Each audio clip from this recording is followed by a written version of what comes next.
What are the coolest psychology tricks that you know or have used? 1. Best one for kids, and this works wonders for behavioral problems.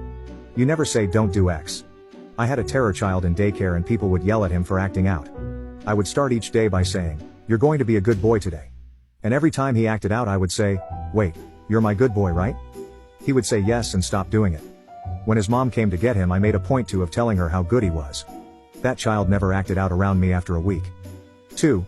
If someone is talking or preoccupied, you can hold out your hand and they'll give you whatever they're holding. I did it to my sister with the car keys and made her think she lost them somewhere at the store. 3. If you work with clients, prevent them from getting defensive and angry by not using the word you. It's not you didn't send the attachment, it's the attachment didn't send.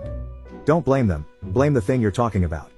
I take my time when I write emails to clients because I like to word things just right. One word can be the difference between a happy client and an unhappy one. The right words in the right order can influence people to make decisions you want them to make. Words are powerful. 4. You want someone you just met to like you? Ask them open-ended questions about themselves.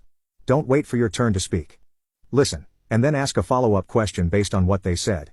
If you do that a couple of times, that person feels heard and appreciated by you.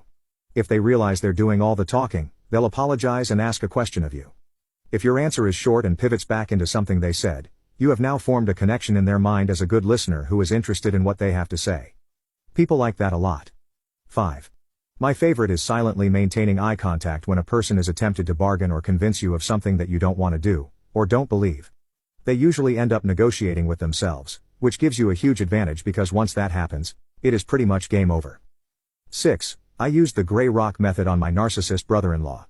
Basically I made myself so dull and boring and the opposite of drama that he learned to avoid me at all costs. It worked like a charm, and only took 4 to 5 encounters to take effect. 7. In an argument, speak softly. It forces active listening, which leads to active thinking. When they are listening and thinking, they are not yelling, arguing, or talking. 8. Have a toddler that is in a bad mood? Sit down with them, look them straight in the eye and say, "You're mad, so don't laugh." Just keep repeating it as seriously as you can.